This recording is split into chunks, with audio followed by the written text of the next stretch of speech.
Welcome to the Talk and Chatter experience powered by Gasoline Alley Harley Davidson. Today's guest is motorcycling journalist and racer Rennie Scaysbrook. Welcome, mate. Thanks, mate. Thanks for having me. Thank you so much for being part of the show, mate.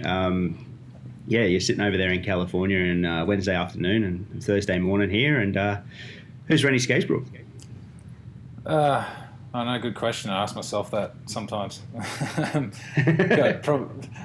Probably like I'm a journalist, motorcycle writer. I'm not a qualified journalist, so I never call myself a journalist, but probably a motorcycle drifter more than anything. I seem to just kind of go into different areas and stuff like that. But yeah, I'm a bike content producer primarily for Cycle News here in the US, and had worked previously for Jeff Ware at Rapid Bikes magazine, Australian Motorcycle News, and then I had Freewheeling my own mag before I came over here. So yeah, basically trying to continue to eke a living out of riding motorbikes. It's you've obviously found your craft in it now, like to establish yourself over in the US and whatnot. You must have found your craft pretty well now, yeah? Yeah, it's been good. I mean, the US has been very good to me. I've been really lucky with it, to be honest, because I had no idea what I was getting myself into before I moved here. When I came here in 2015, it was only ever supposed to be a 2-year thing. It was going to be just a 2-year working holiday, and then I liked it so much, I got another 2-year visa, and then another one.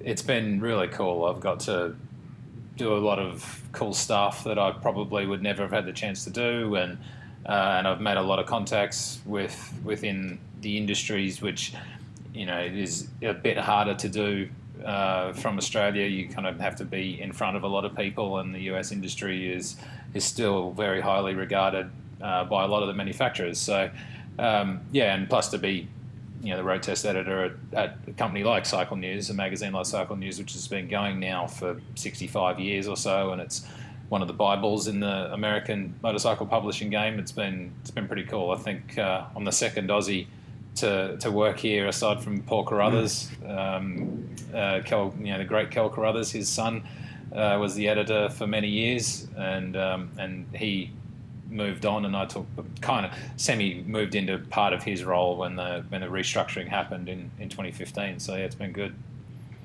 Mate, it must be a pretty proud thing, because like Cycle News for motorcyclists around the world is like, it's like one of those things that should be heritage listed, if that makes sense. It's like a golden magazine, or now golden online content for motorcycle fans, isn't it? Really? Yeah, it is. I mean, I always knew of Cycle News, and being primarily sort of interested in racing as a kid and all that. Like, we never got Cycle News, but I always knew what it was, and I knew the Aussie connection with Paul. If you ever wanted to get the happenings in American racing, especially, Cycle News is where you went to. And Paul being a road race guy, the current editor, Kit Palmer, who's a fantastic editor. He's a bit more on the dirt side. Paul was a bit more on the road race side, so I would be hanging out for Daytona 200 reports, AMA Superbike stuff, when the Goberts were out here racing and all that kind of stuff. And it really cemented in my mind how important Cycle News really was. But I didn't appreciate how big a deal it was until I came here. And wow. You say it sort of could be heritage listed. I bet there's a few people out here who would like that, to be honest, because it's got a pretty diehard following out here in the States. So yeah, it's a pretty cool thing to be a part of, and it was good to get the confidence, I guess, from the publishers to pack up and come, because they could have very easily got an American to do the job, but they gave us the confidence to do it, to put the nuts on the line and get your passport and go, kind of thing, which has been really cool. How was it putting your nuts on the line, so to speak? Like, because it's a big jump to come from Australia to sink yourself in. You're based in California. It's a big jump, isn't it? It's one of those things where you like. It's like what's the worst that could happen, almost. It was at that point where it came at the right time, and there's a funny story behind it. Like, I was working for Next Media in Sydney when I had my magazine Freewheeling, which was an adventure magazine, which, hindsight, I didn't do terribly well as much as I had a go at it, but I wasn't real good at it. And as the editor, I didn't have a clear vision of what I really wanted the title to be, and it suffered as a result. But I basically said to myself I was going to go freelance at the end of 2014 and at the end for start of 2015, and I got on Twitter. I typed up my letter of resignation, and I got on Twitter, and I never go on Twitter. So even now, I never bother going on Twitter. And I was waiting to go into my boss's office and give him the envelope. I looked on Twitter, and Paul Carruthers put a thing up saying, 30 years of working for Cycle News, I'm off to go and run the PR stuff for Moto America. And I was like, that's weird. So I sent him a message. And Paul and I had never actually met face to face. We'd spoken a lot over email, and we obviously knew a lot who each other was, because my dad and his dad are friends. And yeah, he says, yeah, he's going, and I go, you got any freelance work? And he goes, oh yeah, probably. Give me a call. So I called him up, and then 10 minutes later, I had a verbal offer to move to the States. So I rang up my wife, or my then fiance Annabelle, and said, "You want to move to America?" She's like, "Yep." And I walked in and went, "There you go, see ya." Wow. And then 6 months later, there was a lot of screwing around to get the visas and a lot of that stuff. And there was a point at about January, sort of end of January, where it was looking pretty shaky as to whether it was going to happen. And I'd been out of work then at that point for about 2 months and living off savings, and it was looking a bit shaky, but they pulled through, and we got our visas, and that afternoon we booked the tickets, and 4 days later we were in the States. And so it happened real quick. And it was a pretty wild experience. It was like, totally had no idea what I was doing, and had no idea where I was living. Like, the only thing I knew was that we spoke English, and I knew some of the American riders. And I thought that I was going to be living in LA. We're in Orange County, which is about an hour, or sort of like halfway between LA and San Francisco and San Diego. Mm-hmm. So I had no idea. Just didn't appreciate the size of the place. Didn't appreciate how many people are in LA. I mean, you've been here. Like, you go out of downtown LA on a Friday afternoon, mate. You got a million people trying to get home. It's traffic like you've never seen before. So that stuff, we were just like, those things that piss you off after you've been there for a long time. But at the time when you first see them, you're like, oh wow, how cool is this? And they just, we'll take a photo of this. This is cool. Yeah, totally. Yeah. Yeah. Well, it's funny because one of the times I had to go into LA, one of the first or second times, I remember pulling over on the 405, and there was a traffic jam. The 405 is one of the big freeways that links LA and Orange County, and it's like 6 or 7 lanes across both sides, and both lanes were completely blocked. And I got out of my car in the freeway and just started taking photos of all the traffic, and people are looking at me like I got 2 heads, and I was like, I better get back in the car. Such a novelty though, like it sucks for you now because you've been there for a few years, but such a novelty when you first get there, when you're stuck in traffic and there's a million people around you. Quite literally. Yeah, totally. Yeah.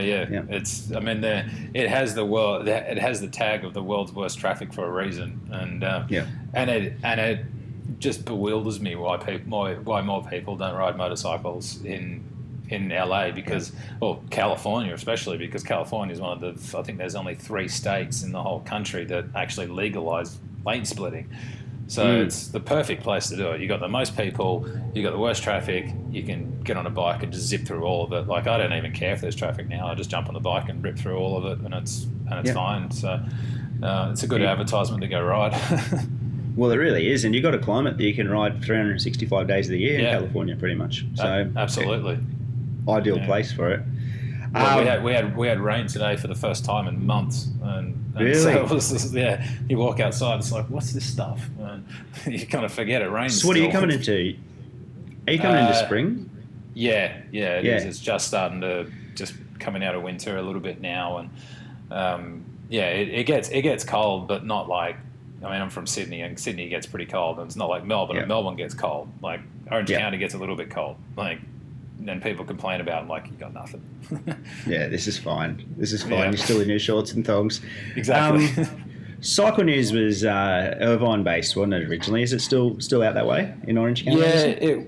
It's sort of it's been all around the Orange County area. Like it was originally, I think it was in Long Beach, and then it was in Costa Mesa, Newport Beach kind of area, next to Huntington Beach. And when I joined, it went to Irvine, and we were there for a couple of years, and then it went to another area, and we've kind of just been bouncing around all over the place. Basically now, like it's actually built, it's out of an area called Marietta, which is where KTM USA is based, and a few others, but that's a bit of a hike from my place. So I've been, everyone talks about working from home. Like I've kind of been doing it now for about 3 years, which has been actually pretty cool, really. You certainly get a lot more done when you don't have to spend 2 hours each way in traffic. So true. Yeah, so look, to being an online publication, there's really no need for us always to be in the office, and we crank out a lot of work each week, and I'm testing bikes. I mean, in the garage at any given point, there's usually 3 test bikes in the garage, and they're just always on a big circle, which is, it's a good position to be in. Especially when you love motorcycles. Exactly. Where'd you get your riding craft? Like, obviously, you've got a famous last name within motorcycle journalism, but where did you get your riding craft? Probably from the last name. That helped. Yeah, exactly. Like Dad's family as well. Like Grandpa was a motocross kind of champion, and Dad was a very sort of got a very well known sort of ability in the Aussie scene. Raced a lot of dirt track, road racing. He did the TT 3 times, and and Mum raced, and I mean I've been on a bike. I got my first bike when I was 5. I think it was my 5th birthday. I got the Aussie standard of the PW50. Oh no, it was a QR50 Honda, and trader. So, yeah, exactly. And got on the QR50. It was number 2 at the time because Wayne Gardner was running number 2 in 1987, the year he won the world title. Yep. So I had big number 2 on there, and used to go and just bash around on that a little bit. But I didn't start racing until I was about 14, I think it was, and then just doing club motocross and stuff like that. And but yeah, I was always riding. Whether I was just out riding with mates or going and doing a bit of motocross or some flat track or whatever, and just kept staying on the bike. And whenever it was like, so it's like now, when things go to shit, get on the bike, have a ride, feel better at the end of it. Like it's the same thing that it's always been, and it's been. I mean, motorcycling in our family has been the glue really that's kind of kept us all together for so long. And I don't know what my dad would be doing if he wasn't involved in bikes. And same with my mum's got a MT-07, and she's had Ducatis and Hondas and all kinds of stuff. We're all just bike nuts, and gives us a bit of an identity, which is kind of cool. But yeah, they're right. And like through the job, primarily for the job, has been the ability to be able to get out there and do a bit of racing, and racing has always been like a secondary thing. I was never good enough or anything to be able to make a go of it as a pro. Although I feel like in the last few years I've gotten at a decent enough level where I can, which has been a byproduct of the job too, by riding so many different bikes and going to different tracks and countries and dealing with that kind of stuff. You naturally get you gain a bit more ability without even thinking about it, kind of thing. So that's been really cool as well. So the job's helped feed the passion's fed the job, and it's just kind of snowballed. Because to add to your list of credits now, you're a Pikes Peak winner. You're doing racing in heaps of different classes. Like that's probably the most racing ever, I guess. Really.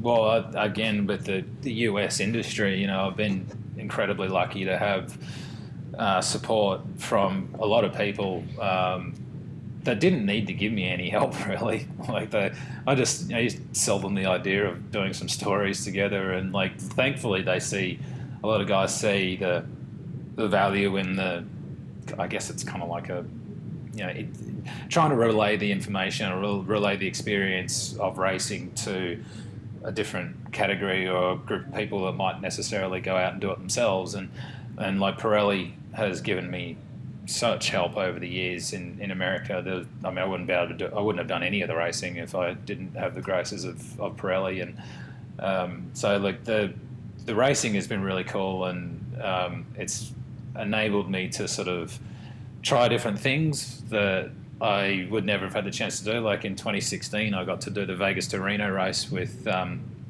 Johnny Campbell, the off-road racing legend Johnny Campbell, and we rode an Africa Twin with Honda Africa Twin in a 500-mile desert race with two of the designers from Honda who came over to do the race, and that was wild as well. I mean, I just would never have thought of doing it, like we went out to Bonneville, and like I didn't ride at Bonneville, but we got to go out there and hang out with a bunch of people and check all that scene out, and obviously do all the Pikes Peak stuff and other bits and pieces. So yeah, it's been super cool.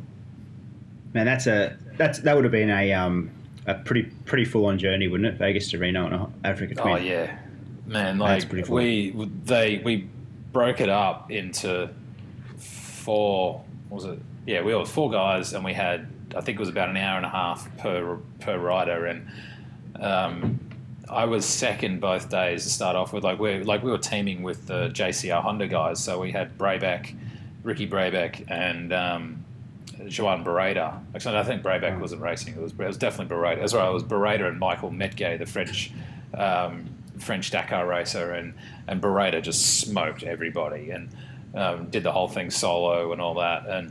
But the whole idea for us was don't get caught by the trophy trucks. And because you're racing, you set off in front of the trophy trucks, and same all the beast things that Toby Price drives and all that. And I remember I got into the pits, and I'd ridden my ass off for an hour and a half, and on this bloody lumbering adventure bike, and I got in, and I was like, I was so thankful to give the bike. And then I looked behind, and just as I'd stopped, I looked behind, and the Monster Energy truck was coming in. So the lead trophy truck, so I didn't get caught. And my teammate then jumps on the bike, the Japanese bloke, and he kind of clears off, and there's about a 2-minute pit stop with the Monster Energy truck, and they swarm the thing like a Formula 1 pit crew and whatever, and change everything. Guy gets in it and drives off, and then trundles out of the pits and just goes mash and just puts his foot down, and it just annihilates the desert. And old mate on the Africa Twin just got swallowed up, and this Monster Energy just bang, and he was out there. I was like, that's the coolest thing I've ever seen. It was wild. Oh, mate. Big budget trucks, those things, eh? Oh, yeah. Huge money. Like, you kind of wonder where it's coming from, to be honest. But, it was, to see that stuff in action, like one of my favourite movies is Dust to Glory. You watch the old Baja 1000 movie, Dust to Glory, and in that movie, Ricky Johnson, the AMA motocross legend, he says in the dictionary, when you look up macho, there should be a photo of a trophy truck. And when I saw that, I was like, man, he is spot on with that. That was just wild. What a cool experience. Like, I guess growing up in, like, you were up in Sydney, hey? Yep. Yeah, in Roseville. Like, growing up in Sydney to being in the middle of Vegas or whatever, like Vegas to Reno, to see something like that must be sort of one of those pinch yourself times, yeah? Oh, for sure. There's been so many. I mean, like I what to say, I got lucky, I guess. I don't think it was through any great, strategic sort of an analysis of my career that I just happened to get here. I just happened to get lucky, and I checked Twitter at the right time. But basically, but yeah, Thanks, there's been Twitter. a lot of winning. So yeah, it was great. Like, going up to Pikes, hanging at Pikes Peak with one of the coolest things I've ever done on a bike was, not the race. It was when we would go to the top of Devil's Playground, and you would be on top of Pikes Peak as the sun was coming up, and it was just one of those things. Like, I remember sitting there with Chris Fillmore and Carlin Dunn and a couple other guys, and we'd just sit. No one was talking. We'd just sit there and watch the sunrise. Like, it was so cool, and that kind of stuff. Not even tourists get to do. Like, they don't get to go on the top of the mountain as the sun's coming up. So there's that stuff as well has been amazing, and then obviously getting to go and do a lot of the European launches and going riding around on some cool racetracks like that has been really enjoyable. I was going to get the Pikes Peak later, but when you touched on it now, so we will go to that. Like, when I first met you was in Pikes, in 2016, your first Pikes. What made you do that originally? Like, was that something that you'd had as a goal, or not really? 2016 sucked. I don't have good memories of that one. That bloody barrier. Oh, that bloody barrier. Oh, well, live and learn. No, I didn't know. I mean, I remember watching the climb dance video. If you ever watched the rally and climb dance video with Ari Vartanen and the Peugeot. And I always thought it'd be cool to go there, but I had no idea that bikes even were on the cards. And then when I found out, when I was in 2013, when I was still running the Adventure Mag in Australia, I heard that bikes were riding, and I was like, oh man, that'd be cool. So I fired it off an email to the organisers to say that I'd like to come over and do it. But I just had no idea about the processes involved and all that stuff. And when I got here in 15, about 2 months after I got here was the 2015 race, and Indian, or Victory as it was back then, but Indian Polaris, they flew all the journalists out because they launched one of their bikes in Colorado at the same time as the race. And so we got to go and hang out there, and I was like, this is awesome. I'm doing this. And so I basically went back to KTM and said, I want to do it on the Super Duke next year. And they were like, yeah, all right, cool. And they gave me the bike. Pirelli gave us the tyres. KTM also put up the parts to basically race the Super Duke, because no one was really racing them at the time. And then we did a whole bunch of testing and bits and pieces, and they it was never a paid thing. Like, I wasn't contracted by. I've never been paid by any of the guys that I've ridden for to race the event. And so we just managed to get the thing going, and it was always one of those things that, like, I thought, because I had done some street racing in New Zealand in the previous at Wanganui in 2014 at the Cemetery Circuit in 2011, and went all right there. I think it was like top 6 or something in the 600 class there. So I always liked street racing, and I thought, I reckon I can have a go at this. And it worked out that it just seemed to gel with the place. And it was that first year probably taught me more than, it was probably a good thing that I threw it in the wall, because it certainly taught me a lot about trying to keep emotions in check with racing and not get overly sort of, not read too much into all the stuff going on, but just to focus on what you're doing and deal with it that way. Because I got very lucky with that one. Like, if that barrier wasn't there, I still would have been flying now. So, mate, even as a road bike rider, like, to collide with that barrier, like, I was lucky. You're lucky, yeah. Totally. Well, the thing that was terrible about that was not my accident, but the guy before me. He hit that same corner, and like, because he hit the same corner, but I basically got into it because I thought I was behind, but I was actually 5 seconds in front, and I said to myself, I've got to hit this flat out, and I'd never taken that corner flat out. It's called Elk Park. And I'd never taken the corner flat out before in practice, and so I just went, fuck it, let's go, and I just pinned it, and I got through it. but I got to the other side of it going 40 mile an hour faster than I had in practice.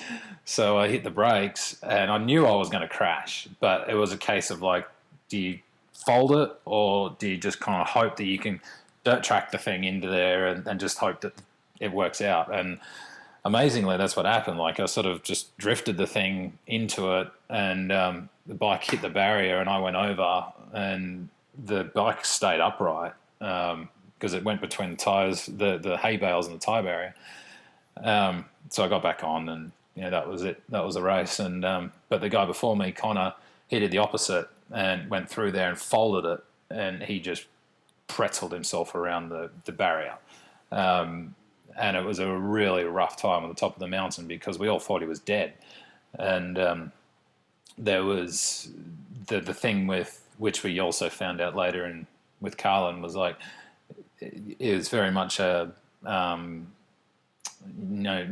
they don't give you any information. So there's no, you can't find anything. So people start to hear one thing and then Chinese whispers starts happening somewhere else and all that stuff. And so this poor guy's dad was the guy after me and he gets to the top waiting for his boy.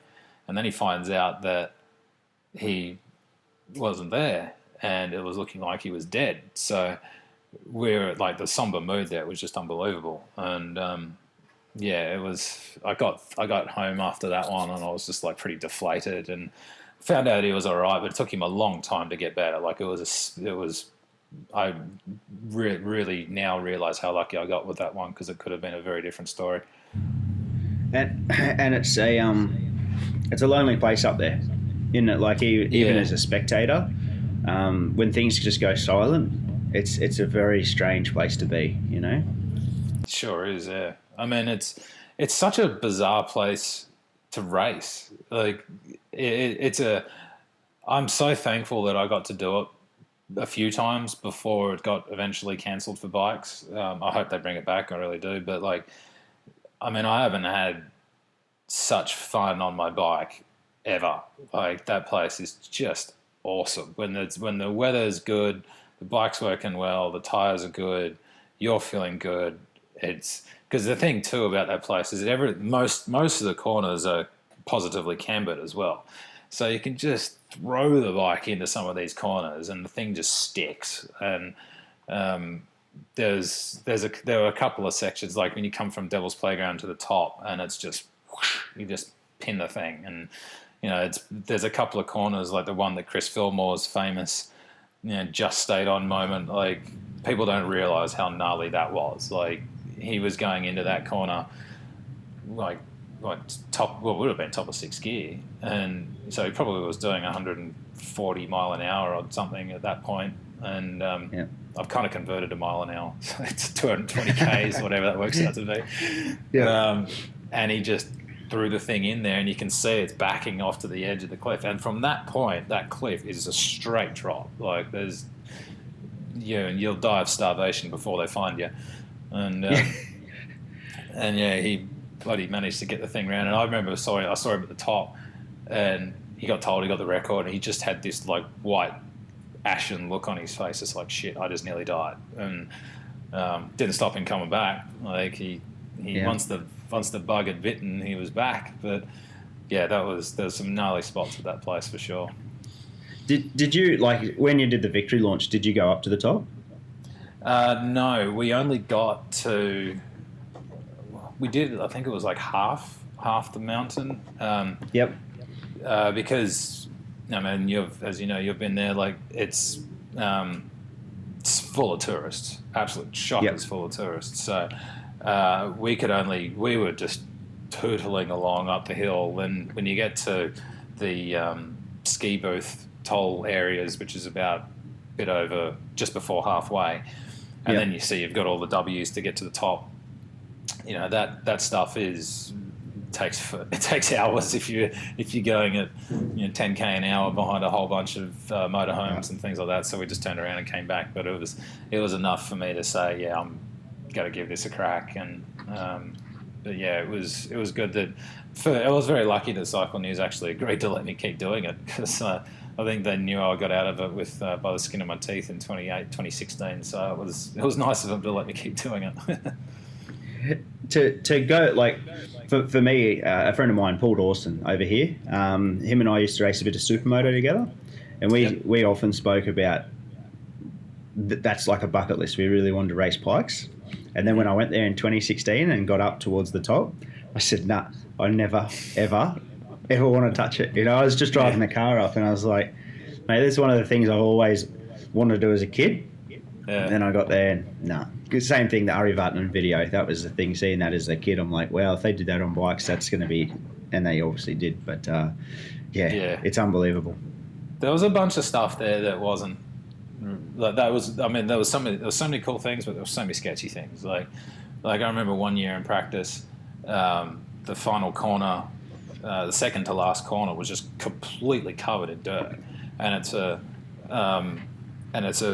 uphill right-hander top of fourth gear on a superbike, and you know you're going into it, and it's like going into a gravel trap, and there's little rocks and stuff all over the road, and I was like, man, guys, couldn't you have cleaned this? Like, we sort of, because a lot of the stuff, especially in the last year, the whole top of the mountain was a construction zone because they were building up this. They're building up this tourist kind of area and tourist centre and whatever you want to call it. And so it was very dicey trying to get to the top. But, I mean, I guess it's the risks you're prepared to take, I guess. Like, it's a fun thing. And, yeah, I mean, it's just the adrenaline of that place is unlike anything I've ever experienced. And, I mean, hopefully, look, if all this COVID rubbish clears off, I'm hoping to do the TT, which was going to be hopefully done in 2020, which didn't happen, and then we're on live for 2021 and didn't happen. So hopefully if 22 comes around and we're to go, then we'll give that a go. Maybe that'll give the adrenaline glands a bit of a squeeze compared to Pikes, but we'll see. For sure, mate. And you had that all lined up, eh? You had entry and everything. Yeah, it was all good to go. I mean, it still technically is, but we've got... I was going to race for the PRF racing team for a guy called Paul Rennie, spelt the same as my name, which is a good sign. And it's an omen. Yeah, exactly. But that was only ever going to be a bucket list thing kind of thing. And and you know, I've got enormous respect for TT racers. I mean, one of my best friends is David Johnson, Aussie legend, and you know, Cam Donald and all those guys, like the stuff that those guys did, like having been to the Isle of Man now and seeing really what it's about, it's like, oh man, it's ballsy stuff. Like, I'll be on a 600, and a 600 is like a nice sort of easier, slower pace. Things happen a little bit slower. Man, to ride a superbike around there full nuts, far out, man. You gotta be sure of yourself. And the modern superbike, like they're just weapons, eh? Oh yeah. I mean, if you ever watch that video of Peter Hickman, the 135 mile an hour lap of Peter Hickman, like it's just so fast that, and again, it's like you're dealing with a screen, and when you're on the bike, like as anybody knows who's ridden a motorbike fast, you're thinking and your vision eventually sync up. You know, you can kind of get used to the fact that you're going 150 mile an hour or whatever it is. But like when you're watching it on a screen and it's all condensed, it just looks like he's going through a water painting. So, and you think about the reactions that you've got to have at that place, and to see every little jump and the manhole covers and the gutters and the trees and the this and that, and 37 miles of the thing, and then to hit every single one of those ones absolutely pinpoint on a 240 horsepower superbike, because it's a pretty special skill to be able to pull off, I think. Like, you imagine it if you're a robot or computer, it'd be a fast processor. Like, to be able to, you know what I mean? Like, to be able to process all that data, it must take so much to build up to that, you know? Many laps. Oh, for sure. Much time researching, talking to people. Well, I did 28 laps in the hire car.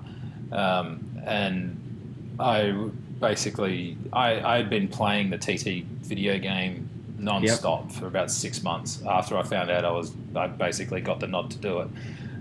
So I kind of knew where I was going when I got there, but I mean, again, I'm only speaking from car's point of view, I mean, things are very, very different when you're going full speed on a bike. But like, there are so many little nuances with that place, and just little, like, I mean, I was in the car with Milky Quayle, who's the rider liaison officer, won a couple of TTs back in the day, and just the little knowledge bits and pieces that he would throw at you. I'm sitting in the car just going, I have no idea what you're doing. I have no idea what you're saying. And he's firing stuff at you so quick. And, you're doing 40 mile an hour in the car and he's talking at you at 200 mile an hour. And it's like, man, like, it's crazy. But it's an incredible place, man. The place is just built for motorbikes. You go into every shop, there's pictures of Joey Dunlop and there's bikes in every, like, windows and stuff.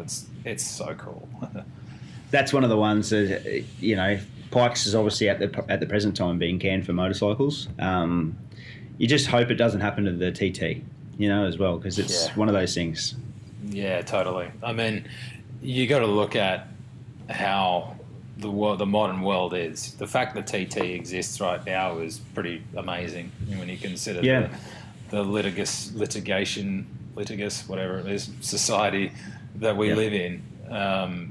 The fact that it's still going and it's sponsored effectively by its own government, in the Isle of Man government, is quite remarkable, really. And that, I think, was half the reason why Pikes kind of stopped, is that the TT is ingrained in the area. Like, it's the identity of the Isle of Man. Whereas, the Americans kind of think of racing and the dangers of racing on roads a little differently, probably more like the rest of the world does. To be honest, I don't think there's not many people out there, not a race of people out in the world like the Manx people, I'll tell you. Mate, I've never been to TT. That's one of the ones that's definitely on the list to get to, and just watching it as a kid growing up, like there's really nothing like it. No, I mean, I watched that movie V for Victory with Joey Dunlop, and I can remember the '94 TT video with Steve Hislop one. I can remember that word for word. I must have watched that VHS about 1,000 times as a kid, and it used to drive my dad completely insane. So, but it was one of those things that I never thought I would ever get the chance to do, and I kind of resigned to the fact that I didn't. I thought that boat had sailed and whatever, and I mean, it still may have sailed. We never know. Like, just the way the world's going at the moment. If it doesn't start again, then whatever. It's not. It's kind of easy come, easy go at that point. But if it does happen and we get the chance to do it, then I'll be up for it, and we'll have a bit of a crack and try and write a terrifying story on it. Oh, mate, there will be for sure. Terrifyingly fun. Yeah. You're Aprilia that you just did the TT on, not the TT, Pikes on last time, 2019. Yep. Now that was a pretty well kitted machine, hey? Yeah, it was. It was kitted, but it wasn't too wild. There was in hindsight, we kind of lost out a fair bit. We were dabbling with the idea of throwing an RSV4 1100 motor in there, like a worked RSV4 1100 motor, which would have given us 225, 230 horsepower. But we ended up running the standard Tuono motor, and we had 160 horsepower on the dot at altitude. So that was with tuning and all kinds of stuff. We had RSV4 1100 suspension front and rear. We had lightweight wheels. We changed the brakes. But the biggest thing for us was to get the electronics right. The KTM was very plug and play. The Super Dukes, you just put some gas in it and off you go, basically. I mean, the last one, the first one, the first year and the second year, the thing didn't even have a power commander. Like, we literally we just ran the auto tune that it had with it. It had a full exhaust. So you would put a Krapovich exhaust on that came part of the KTM kit, and it had its own little program that you had to put through the ECU, which you did at the dealership. And once you did that, it was all good to go. And that was super easy. But the Aprilia was a different thing. It was much more electronic, and we had a lot of problems in the practice sessions where you put the thing on what it's supposed to be the 1-to-1 map, where when you do that, you get that at the throttle, but you still don't quite get that at the throttle. You still get a little bit of delay. And so we did a SOS to Noale, to the factory in Italy, and said, you got to either give us the keys to get into this ECU, or send us a map, or send us a whole new reprogrammed ECU. So they sent over a map on the day out, the first afternoon of practice, and we tried it the next morning, and it wasn't any better. So amazingly, they then got the guy who wrote that map to get a new kitted factory ECU that he made in Noale, put him on a plane, flew him straight to Colorado, and at like 1 a.m. on Wednesday morning, he turns up with his blood red ECU, and we're like, great. I just couldn't believe it, and it proved to me how much the race meant to Aprilia, like Massimo Rivolia, who runs the MotoGP team. He was our contact, and Massimo's the head of Aprilia Racing. So that was kind of cool, or very cool to see, because I was like, we had a good team there. Like we had, it was the first time I ever had a real racing team. We had a data guy, we had a crew chief, a chassis guy, a suspension guy, and tyre guy, and all that. Which, guys that have ridden for factory teams, it's kind of par for the course. But it was new. It was new for me. Yeah.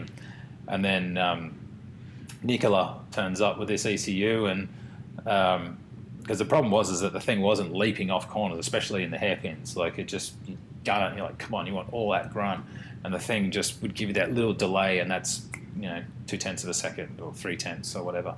So the top of Devil's Playground, he like rips all the electronics out at 3 a.m, and just plugs the thing in and goes, right, go for that.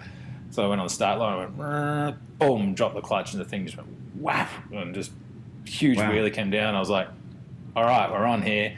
And then the times just drop, and then we were back on the pace to be up with the Ducatis and things like that. So yeah, it was a good bike. It wasn't terribly like anybody could build that bike, aside from probably getting the ECU, which you're only ever going to really notice, I think.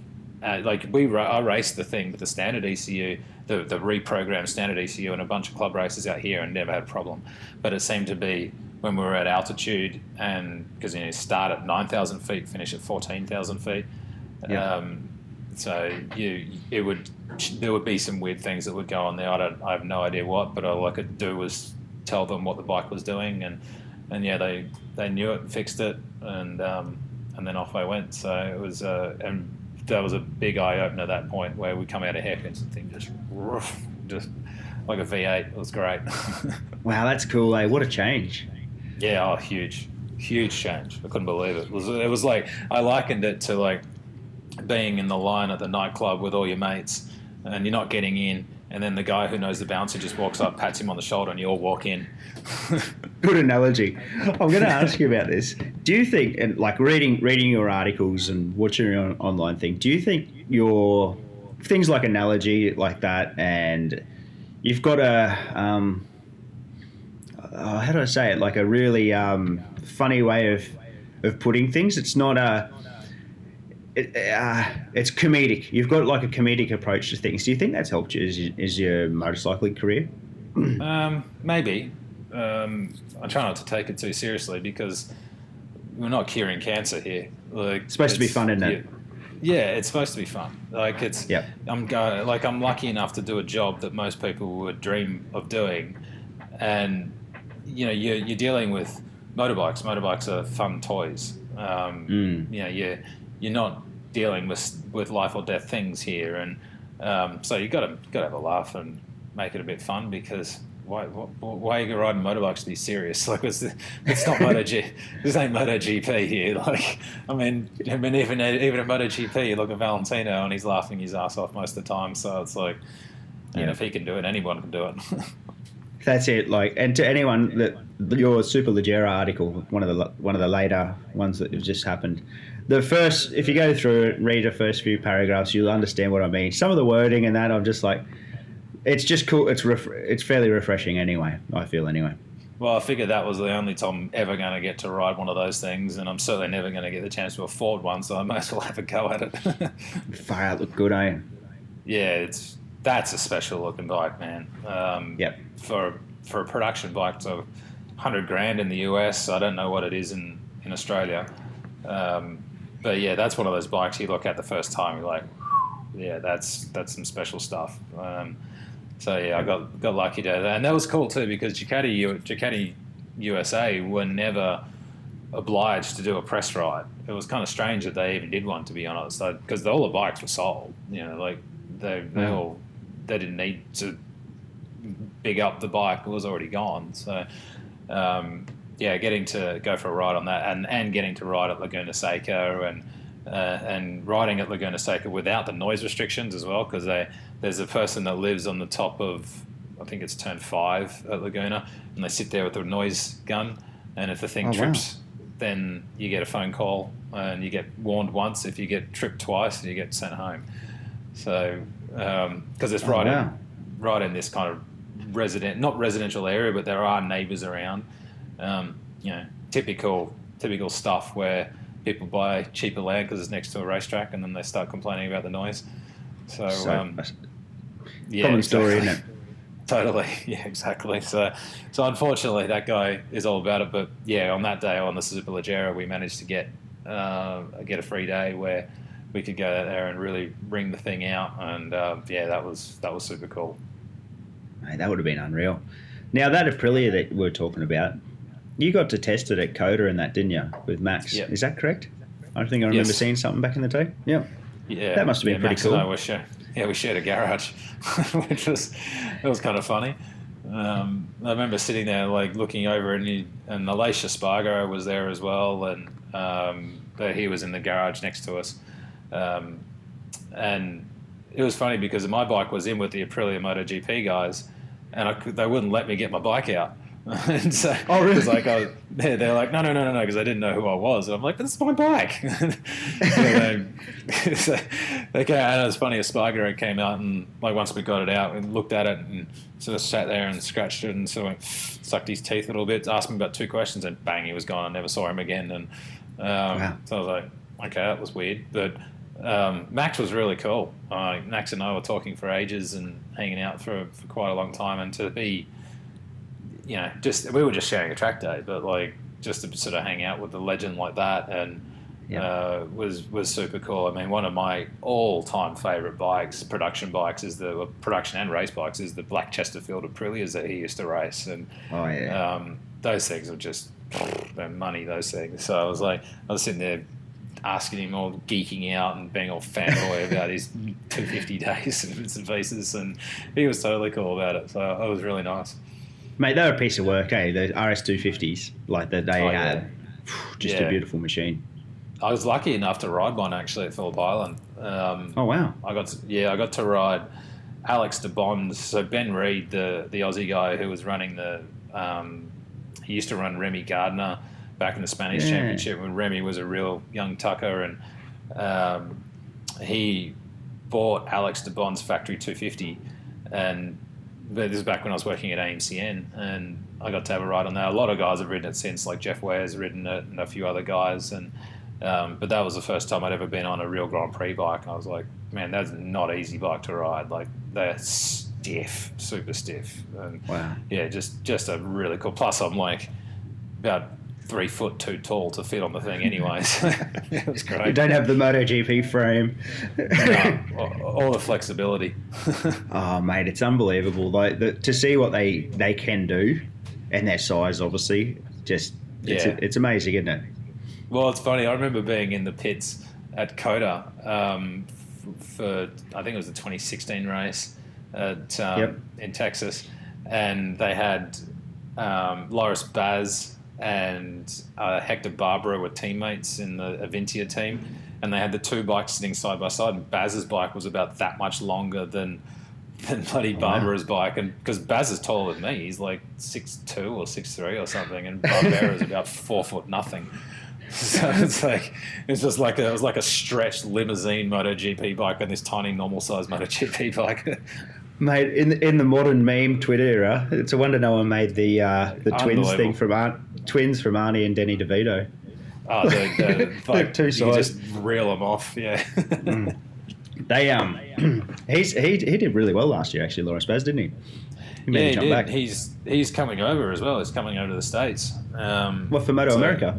Yeah, he is. So he had to go on the 10K, 10K Honda. Yeah, say 10K Honda, 10K Yamaha. I think that team ran out of money, and so he's got the Ducati New York ride, which will be really cool for the US Championship because he's a proven lots of like race winner, and he sounds like he's looking forward to it. But he's a good rider. He's a very, very good rider, and I think it'll be really cool. It'll certainly give the American Championship a boost that it needs. Especially with Cameron Bobier now going the other way and going to the Worlds, which can only be a good thing really because he needs to go find somewhere to test his talent at the higher level because he was just. Yep. It was like watching Mick Doohan in the 90s. It was like who's going to finish second kind of thing. Yeah. So it'll be good. I think Moto America will be good this year. He was really starting to fall into the Ben Spies thing, I feel. Where it was getting... there was nothing left to do there, was there? No, there wasn't. And it's very difficult for Americans, like it is for Australians, to get over there and do it. You really need to have a leg up, and also you can still learn at the very, very top. It's nothing like what it was when Mladen and Spies and those boys and the Goberts and all that were out here doing it. You could earn mega bucks back in the day, in the late 90s, early 2000s. Like it was the place to be in the States, and I think that was why Mladen never went to the World Championship because he was like, well, why am I going to go there? I earn way more money here. So, and that had faded out enormously, but there were still 2 or 3 rides in the States that if you were lucky enough to get, you could get pretty well looked after. And Cam was on by far the highest paid ride out of all of them. So for him to go, all right, well, give the thing a shot and see how that works out.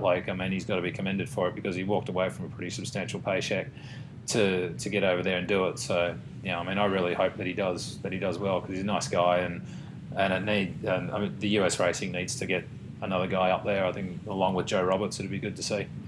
Yeah, definitely. When America's doing well in sport, the whole sport's doing well, eh? Kinda, yeah. That's a good point, to be honest. Joe Roberts is a great kid. He's quite young. He's 21, 22 or something, and I think Cam's about 27, so he's a little bit older. But it's, I don't know about you guys, but I'm kind of sick of seeing the Spanish domination. I want to see the World Championship be a World Championship where we have, Spaniards, Italians, Australians, Americans, Japanese. I'd love to see a Chinese racer get up there because that would be huge for the sport. With the, we had the Malaysian kid.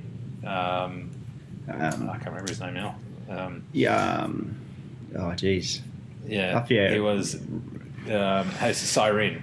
Siren. Yeah, Javier Siren. So that was enormous for Malaysia to have its own MotoGP rider, and that can only be a good thing. The more that different nationalities get into the sport, Damien Cudlin, a good friend of mine back home, like Damo's doing the kids thing, has been doing it for a number of years with MotoStars, and he's doing his bit to try and get the next kids up and running, get them going, and I think in the next 10, 15 years we're going to start to see a real change in not just the Spanish domination thing because the organisers want to see more people come in and really get them going in the world level.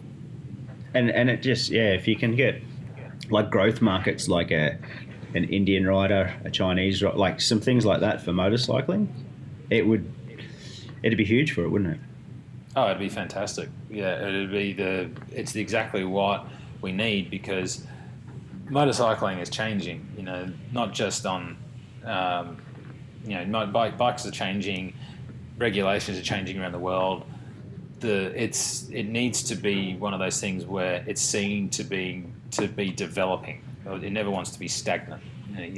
Whether it's your bike that you're testing, whether it's the people that are riding it, you always want to see young blood coming through, and it proves that the sport is healthy and it has a following around the world, which in turn drives the economy of motorcycles. More people buy bikes, then more people buy helmets, more people go watch MotoGP. Like, it's all this big ecosystem that it's got to keep sort of feeding itself, and guys like me can have a job and write about motorbikes. Yeah, keep riding bikes. Did you see any of the times from the latest test? Yeah, I saw that Miller just smashed the lap record, which is pretty cool. It's pretty cool. Good old Jack. Yeah. God, that bike he's on, it looks like he's riding a bloody spaceship. Well, they've all, like, this year, it's like they've all gotten fairly spacey looking, hasn't it? Like the new Aprilia is Paul Denning said, the World Superbike team manager Paul Denning said that the Aprilia looks like it's been crashed before it's been crashed. For me, it looks like it got melted. Like it's but exactly. But it still looks good. Like, the Italians don't really build too much to look ugly, but it still looks good. But it just looks different, So, yeah. But Jack's lap record, that's pretty impressive. Yeah, I mean, I'm frothing for the MotoGP to get back. I think we all are. I've managed to placate the desire a little bit by going and watching AMA Supercross and all that kind of stuff, but nothing's as good as MotoGP in my book. So, I'm looking forward to it. It's going to be a good year.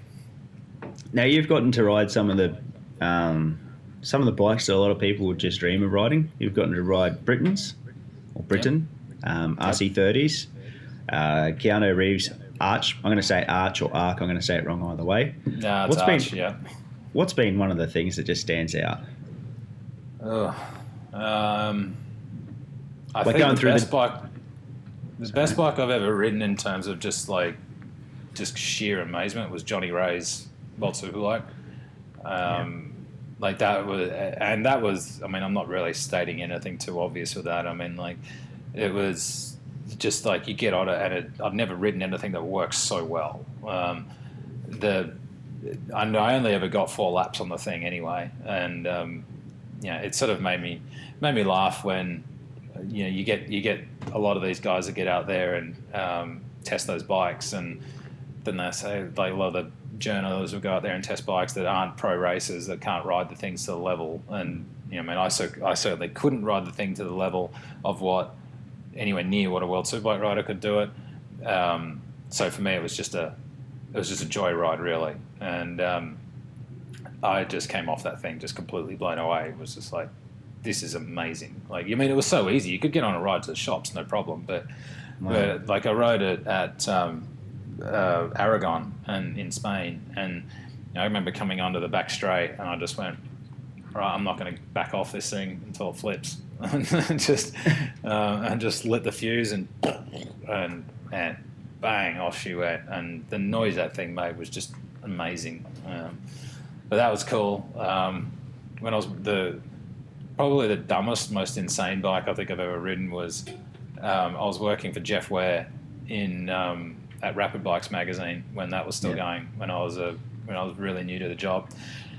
And there was a guy who had a GSXR 750 chassis with a turbo Hayabusa motor in it, which had like 350 horsepower or something or other. And I got to ride that around Eastern Creek for a few laps, and that was just complete fucking lunacy. But, just mental? Sorry? Just mental thing? Just totally mental. Yep. And so that was, I was happy to give that one back, because that was just complete overkill. The Britain was great because it's the Britain. That's one of those bikes where it's you get a real sense of occasion when you're around that kind of bike. Only 10 of them ever made. There's only 2, I think, that actually get used.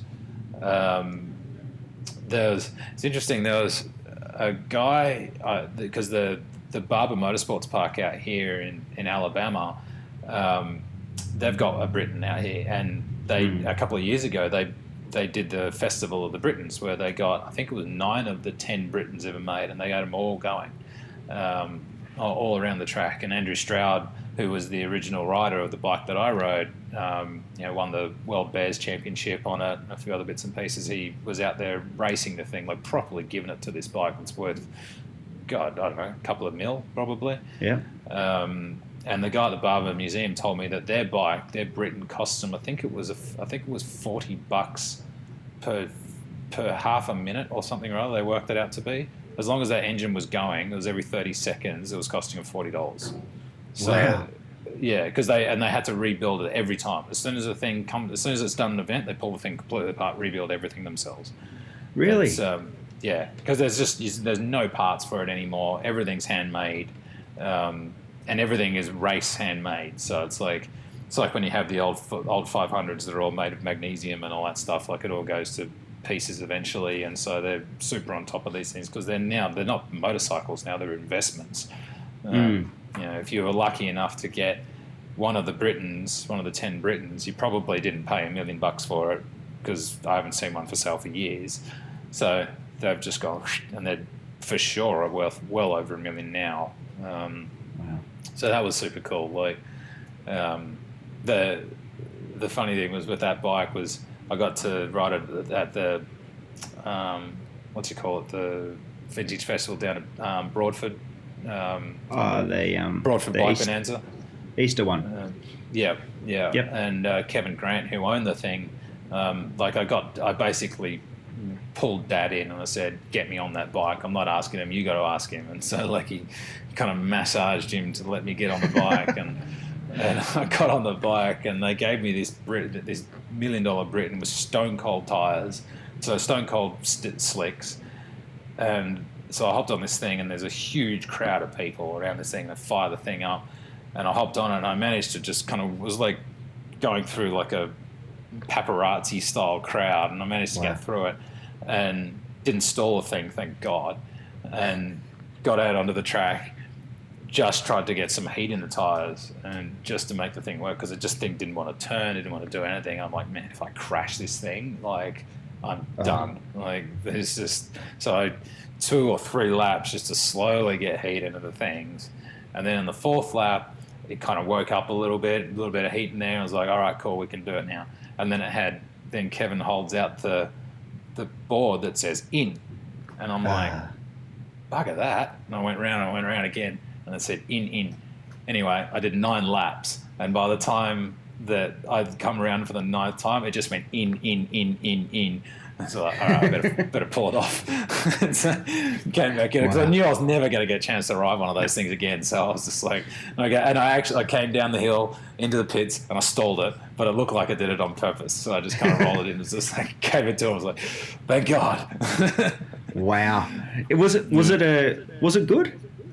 Yeah, it was. It was really good. It was one of those things where you got to learn to trust it a bit. It has because it's got the different front end on it, like I think it's a Hossack style front end. It does have it's a bit like a BMW GS in a way, and like, yes, it's there, it's working, but it doesn't have that same type of really connected feel that you get with a pair of forks. So you just, and especially with the cold tires too, like, you had to get heat in the tires. If the proper racing tires, they weren't, that was the thing, like, they were racing slicks. Like, you could have put me out on probably Super Corsa SP Pirellis or something or other that were the treaded tires, and it would have been fine. So you really have to sort of massage the heat into it and get it to work properly. And but once it did, it was super cool. And definitely like I mean, I rode the RC45 a couple of years ago, and it's the same type of thing. Like, a modern bike would just smoke it. But you had to look at what it was for its time, what made it special, and the fact that it has such a cult following now. They're like the unicorn bikes, the Britons, and anyone who's into bikes that sees a Briton, they just bow down at the temple kind of stuff. Yeah, they just melt. Yeah. Yeah. They cool. There's one floating around, and I don't know the full history of it, but there's like a green and gold one. Have you seen that one? Uh, They had I had have that. actually, yeah, yeah, I have. I think Yeah, that's in the museum in Pedersen. Pedersen Museum. That's right. Yeah, yeah, Yeah, yeah. I I have seen it in seen the that one. Pedersen Museum. I'm like, mate, I've never seen it until that point. And far out, it looks really cool as a green and gold light. It does, yeah, yeah. So they only ever had the. I don't know why it's green and gold, to be honest. But they had the CR and S ones, the yellow and black ones, and then they had the blue and pink ones that everyone knows about. And yeah, I think that was a one-off job that old mate did. Man, you would want to be sure of yourself if you're going to go painting of Britain. Oh man, you wouldn't want to be just your local guy with a couple of crayons, would No, you? exactly. You better be sure of yourself. Have you taken the time to have a good look around that barber place in Alabama, Yeah, Barber Park? Yeah. yeah, I have a few times. Yeah, yeah. That's the cathedral. Like, there's really no other. Have you been there? Yeah, I have. Yeah. Yeah, yeah. I mean, Christ, it's like that's like going to church for a motorcyclist. Like the way everything is laid out, and every kind of bike that's there too. Like, it sort of reminds me. I'll tell you a different one in a minute, but yeah, like the cylinder sort of design of the building, it has a real aura about the place, and bikes hanging from the roof, and bikes coming out of the floor and out of the walls, and you just can't believe it. And if you get lucky, you get to go downstairs into the machining shop, and you see all the guys rebuilding the things by hand, and the rows and rows and rows of unobtainium parts that have come off Grand Prix bikes and super bikes and one-off bits and pieces like AJS Porcupine stuff. They've got like boxes of AJS Porcupine stuff, which is just like, I mean, the box itself is worth more than most people's houses, just a box of parts.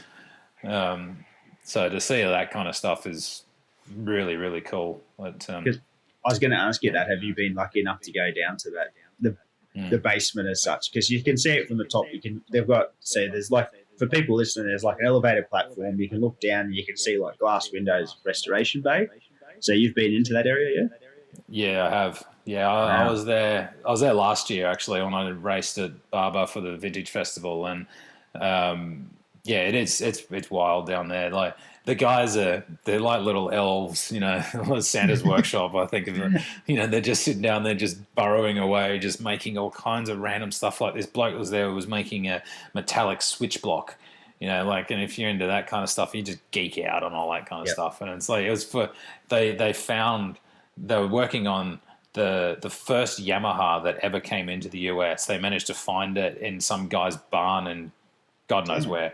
Yeah, it was literally, there was an old school, it had a yellow tank, an old round, sort of like an oval shaped number board that had the headlight kind of just like jimmied onto the thing. And they brought that into this. There was a yellow one and a red tank one, and they had both of them. And they're restoring these things back to original. And yeah, so just all that stuff. But yeah, just wild stuff to see. And and cars and bikes. Like if you're a car fan, head out there. If you're a bike fan, definitely don't miss it. It's once we can travel For again, it's a sure. pretty damn cool spot. What do you Oh, reckon of the track? it's amazing. Loved it. I absolutely Really? love that circuit. Yeah, I think it's great. I've ridden, I think I've done 3 races there. Luckily, I haven't had to race there in the middle of July when the AMA guys go there, because it's about 99% humidity and about 40 degrees Celsius. Wow. Like it's just agonizing. Like the guys that get through the two superbike races there are gladiators. But Wow. yeah, I've been there in the end of the year where it's been nice and cool and all that. But I mean, that place is really like it's like a country club almost for it's almost like a golf course. And you sort of you go in there and the greens are perfectly manicured. Like everything is just top level stuff because Mr. Barber he made all his money in milk. He's the milk baron basically of the South and in the States, and so he's not the interesting thing is he's not like a family motorcyclist. I don't think he comes from a family that's obsessed with bikes. Like he just got into bikes and has always been into his cars, as you say as well. Like he's certainly into his racing cars, and he's got a bunch of Formula One cars and things like that there. But yeah, he's definitely got a soft spot for bikes. I don't even know if he rides, to be honest. But yeah, we were hanging out with the curator there last year, and he was telling us a bunch of different stories. And there's an entire department there that basically goes through and searches for lots of bikes. Like there might be a guy in Italy that has 20 Gileras, and they'll flick them off to the States or whatever. It's a bit like what happened when the Phillip Island Museum managed to get all of those Kajivas. Yep. All those Kajivas and the Aprilias and all. I mean, I know that the Barber Museum would have loved to have that collection. So Phillip Island did good with that one. But yeah, they're always buying bikes, which is pretty cool. Yeah, it's good that definitely. someone with that level of money is that into bikes that he's willing to build something like that everyone can go and see. Yeah, and you've described it exactly right. It's like a country club. Like you go into the place and it's state of the art. It really is. Is that what happened with the Phillip Island for the Aprilias and that they got down there? They bought it. They're not a consignment. I don't think so, but I don't know. I'm not 100% sure. I was told by somebody that they'd bought them. Yeah, but maybe I'm wrong. I mean, I went there. I've only ever been there once. I've been to Phillip Island a million times, but I'd only had been into the museum part once. And I think the bikes had been there for a couple of years. That was at the 2019 Island Classic that I was there. Yeah. And I think the bikes had been there for a little bit. I'm pretty sure they bought them, but who knows? I mean, they seem like they're permanently there now. So it's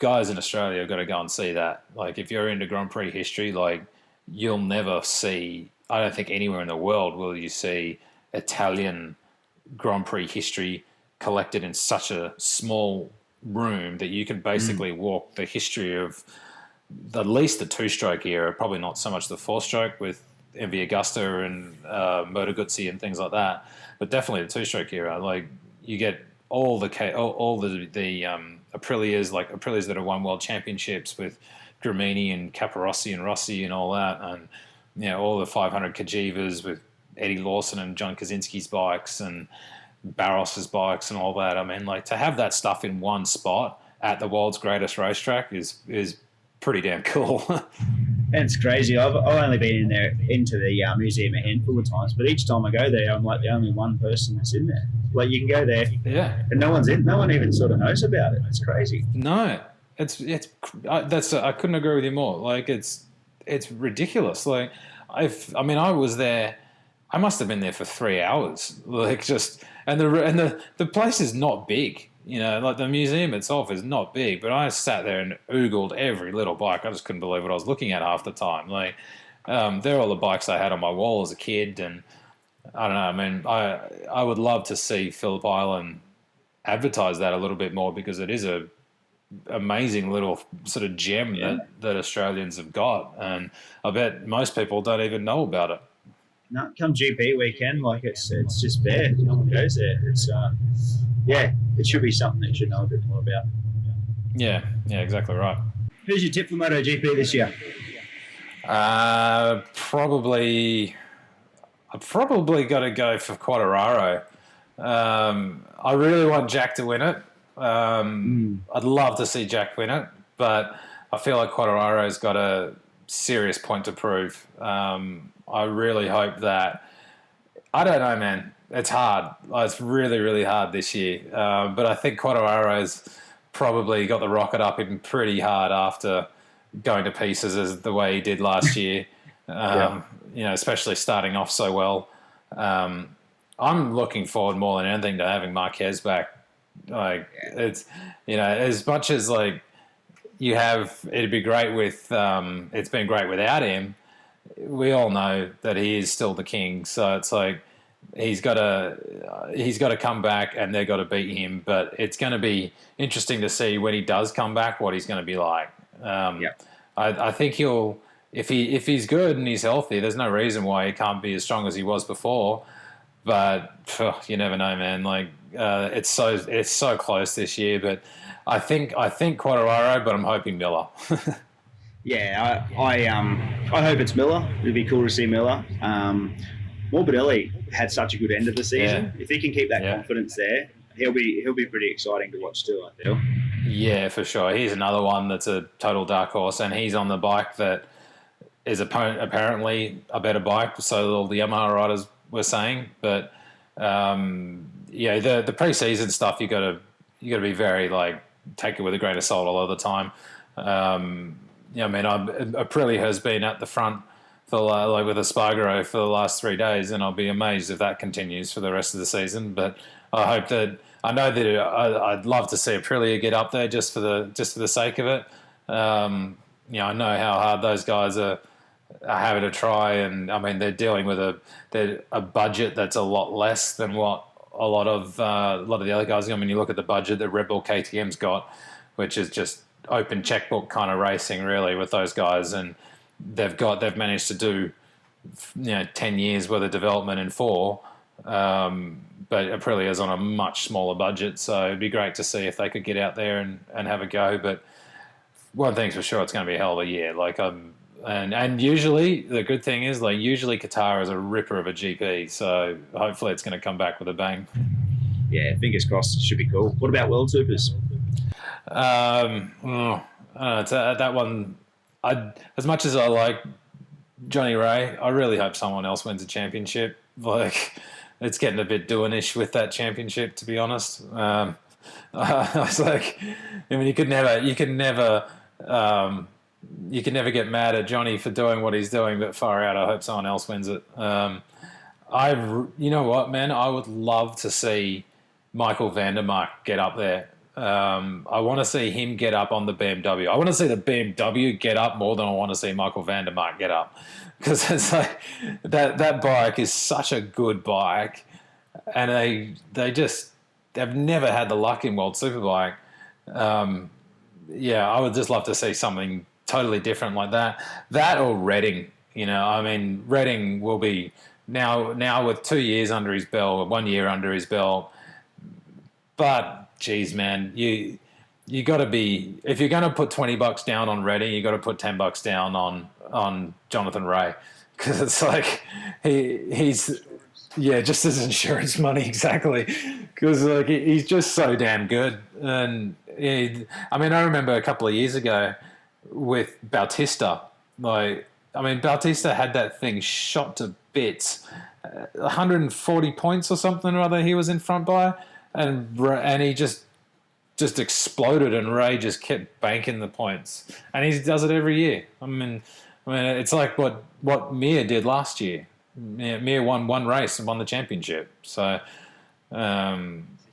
exactly. That's another dark horse. Mir might be all right, but it's lucky that I can't really find anywhere to bet on MotoGP in the States, because otherwise I'd probably go broke. Yeah, I reckon I would too, especially last year. 9 winners or whatever it was. It was crazy. I'm part of a tipping contest, and that's done by the Aussie guys in Australia. And I won it 2 years in a row in 16 and 17. And last year I finished 38th or something. I was like, God, that sucks. Yeah, it's fun. It was hard. Last year was, in a regular year, I reckon Rossi could have got a 10th last year. There was just a few things that went a bit sideways in there, and obviously COVID and those crashes and that in the middle. But in a regular year, that was nearly there for the taking of consistency, hey? For sure. Well, the guy that wrecked himself was Dovizioso. That was his year to do it. But then again, the Ducati didn't work with the rear Michelin, and that was it, kind of thing. But Jack managed to make it work. He was consistently up the front, and I think Jack this year, Jack's got a lot of pressure on him too this year, because there's not just the fact that that Ducati hasn't won a championship for 2007 when Stoner won it, but there is a there is a real history of Aussie riders doing good at Ducati. So there's that too. I mean, obviously that's the last thing on Jack's mind, but there's Ducati really wants to bury the ghost of Casey Stoner's World Championship, man. They should have won a bunch more between now and then. And had it not been for Marquez, they would have won 3 of them. So, and now that Jack's got a bit of a head start without Marquez there, I think he's going to be hard. He'll definitely be up the front, and I hope for him he does do it, because we might end up seeing another golden era for Australian racing. Like if we have if Remy gets up there, because Remy's another one with a lot of pressure on him too. Like Remy's in arguably the best team in Moto 2. It's got a direct path to Moto GP. He's the son of a legend. He's been in Moto 2 for quite a number of years now, gradually getting a little bit better team, a little bit better bike, but now he's in the pole position, so he's got a lot of pressure on him, and I really hope that he can pull it off, because he's certainly talented enough. And I always like seeing the second generation of champions come through, and it proves that there's something in the genes at that point. Yeah, definitely. And he seemed like he's matured an awful lot over the last 2 years too. Like I think that motocross crash scared him a little bit. Would have, mate. Yeah, that was. Oh, dude, I remember he put a Instagram story up when he tipped his boot out. It was full of blood. It was like, oh man, that was a gnarly crash. I remember talking to him at COTA last year, or the year before, sorry. And I think that knocked a bit of sense into him, and he's definitely a very good rider. The guys, like the whole family, very much like the Stoners did. The family got up and moved and went over there and did the whole job. So it's time for Remy now to get up there, because he is a big guy too. Like he's a taller kid, so he needs to get on a bigger bike soon enough. And hopefully it works out for him.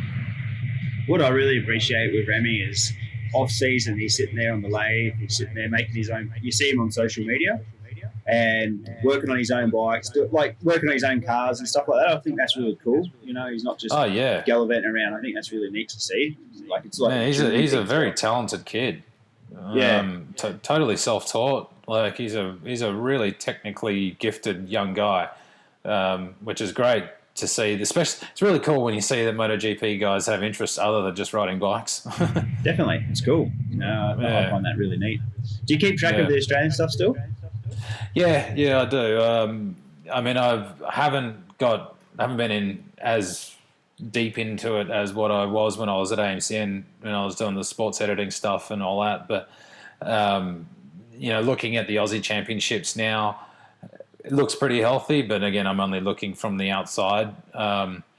It's funny too. Like I would love to see some young blood get up the front and give guys like Maxwell and Starring and all those old boys a run.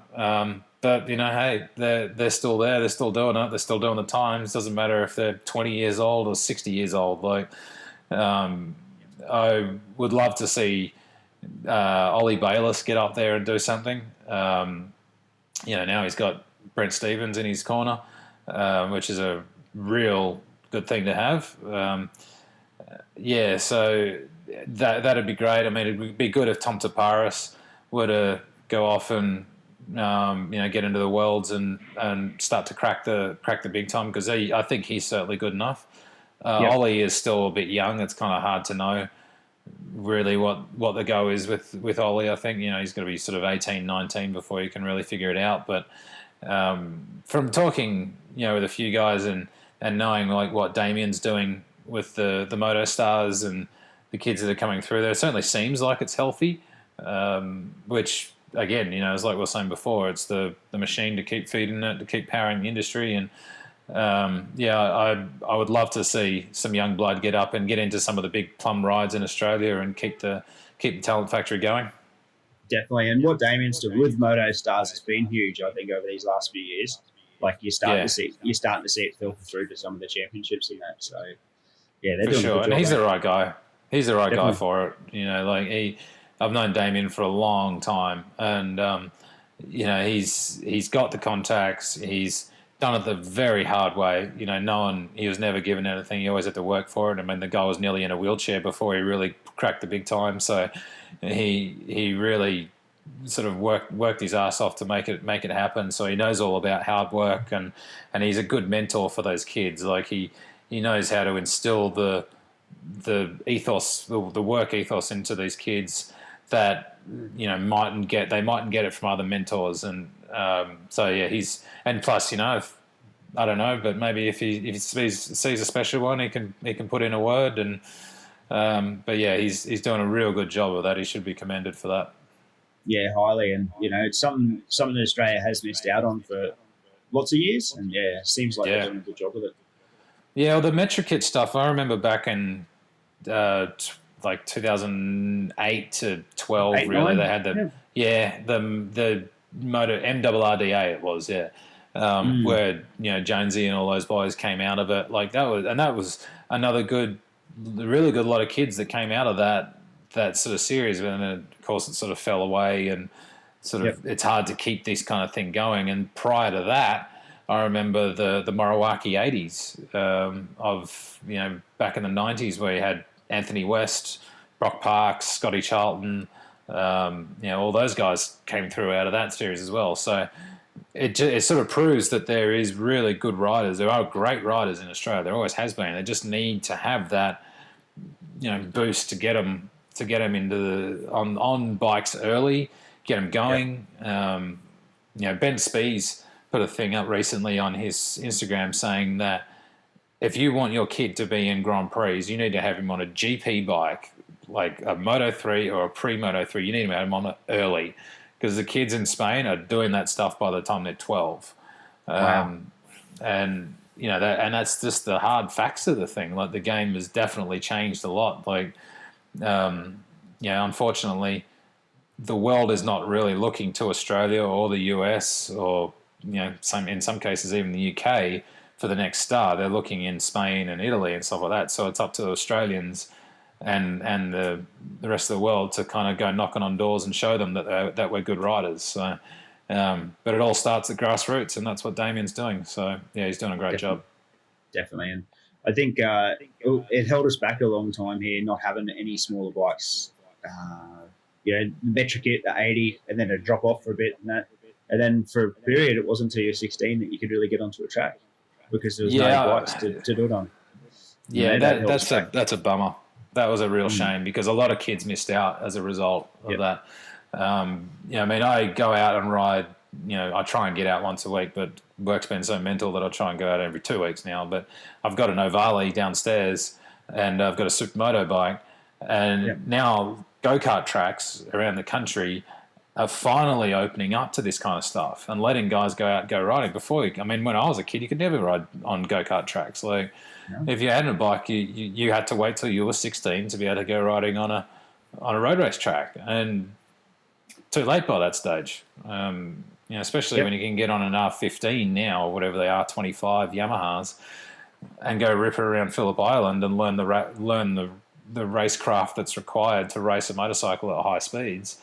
It's the opportunities that these kids now have got is pretty cool, man. Pretty cool. Yeah, definitely. You'd pinch yourself as a kid, like that. Well, you probably wouldn't, because you're just rolling with it. But you'll get to a point where you go, "Wow, that's a pretty cool opportunity I had." Oh, for sure. Yeah, absolutely. And yeah, you like to think that kids are going to go, "Oh, I'm so lucky," but they probably don't know. Nah. Yeah, when you're a teenager. Yeah, just roll with it. Hey, what's your Supermoto? Yeah. What do you got? You got a Husky? I got a Husqvarna, Husky 450. Nice. I was at a press day, the press launch for that in 2018 at the go-kart track, and I'd already sort of turned myself on to Supermoto, because I always wanted to give it a go. And it was another thing is that with Cycle News, I was like, screw it, I'm going to go build a Supermoto. So I managed to get a RMZ 450, and I threw just some wheels on it, and just some wheels and brakes, and went riding on it. Had totally motocross suspension, and I was like, oh, this is great fun. And then Husky brought out the FS 450, and I did 2 laps on it, and I pulled back in, and I said, you're not getting this bike back. And so I rode it for the rest of the day, put it in the van, and took it home. And you basically just took it off them and had it as a long-term press bike. And then they came to me and said, well, you either need to buy it or you need to give it back. I'm like, all right, well, you're not getting it back. Here's your money. I bought it off them. So, is it a good thing?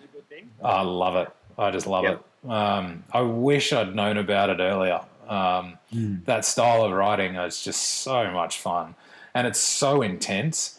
You know, when you're doing, like I did the AMA championship with Chris Fillmore back last year, in 2020 down in Arizona, and you just don't get a break. Like, I mean, you're constantly going. I mean, I couldn't jump out of the way of a train, so I'm still trying to figure out how to jump. But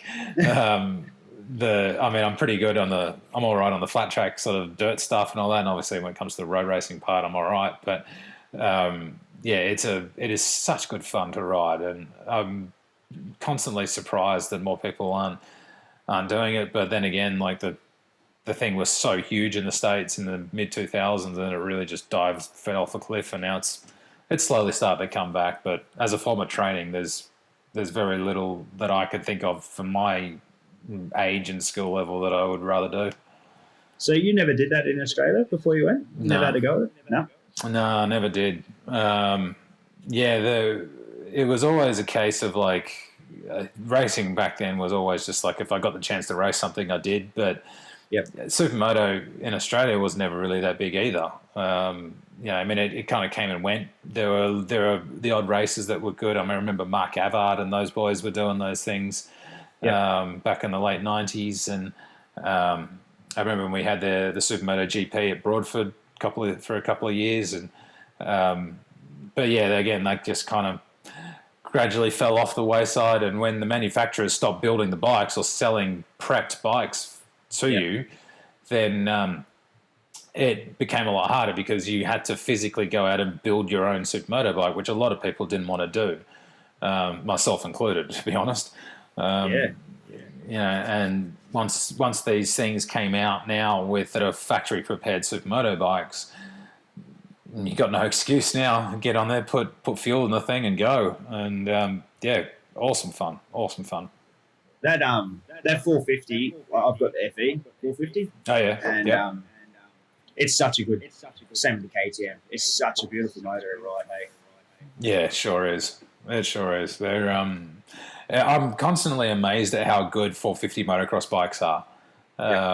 Like just when you consider they're just a single cylinder bike, man, you can do some good stuff with them. And the engines are so strong that it's just they're an amazing piece of engineering, those motocross bikes now. Like there's very little thing. I raced a YZ 450 when they were doing the 450 FX 450 GP class back in like 2013. They ran alongside the Formula Extreme Championship.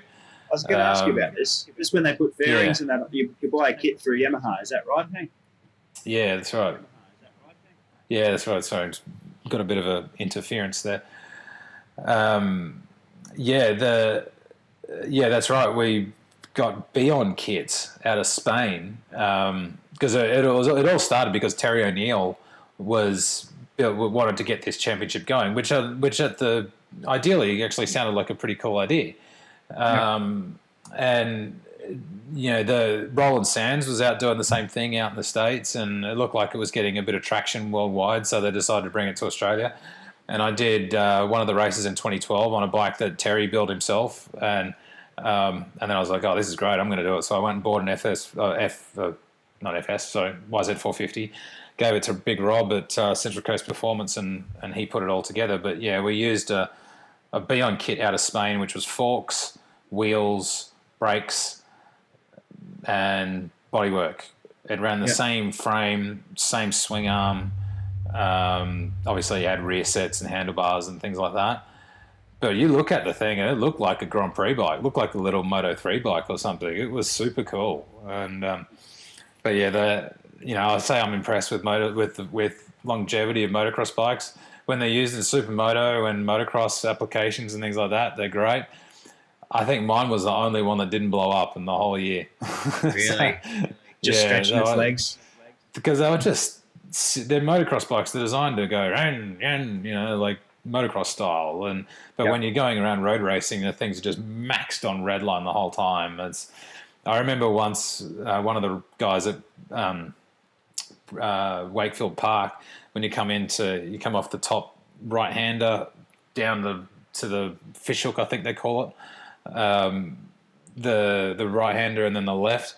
Yep. I remember seeing a puff of smoke coming out of the guys. I think it was Byron Mills's bike. Puff of smoke came out, went, oh, and I moved, and his piston went ping, went straight past my head. Yeah, it was just like, it smashed through the front of the case, pulled itself back, smashed out the back, and then on the next stroke, it just went bang. And it just went fired out the back. And you could, like, I remember going, I was like, because he crashed, obviously, the oil went everywhere. And I came into him pits afterwards, man, you all right? And he goes, check this out. And he has his bike on the stand, and you can look through the forks and see out the shock. You can look through the engine and see the shock. Oh, jeez. It's like a bullet. Yeah, totally. It just completely obliterated that motor. So that was probably not the best use of that engine. But, yeah, it was a really cool racing series, that. We got to run with a lot of guys. It was good fun.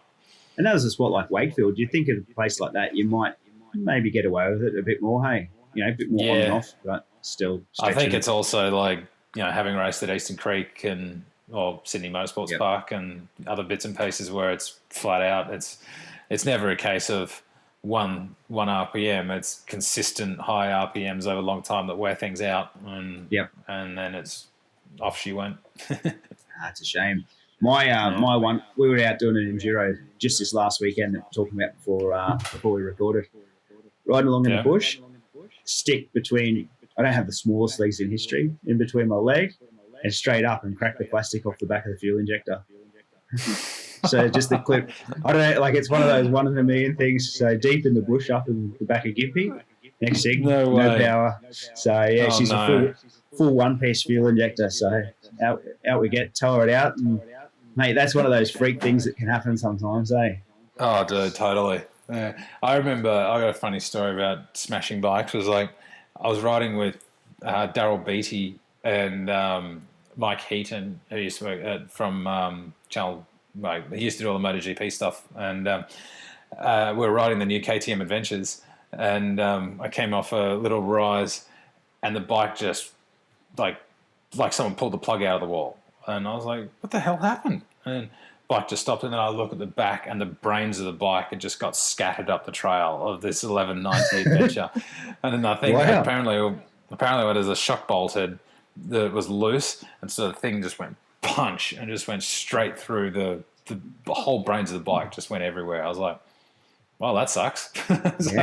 So we managed to get it going amazingly. Then I bought it back, but the whole thing was stuffed. But yeah, was this press bike?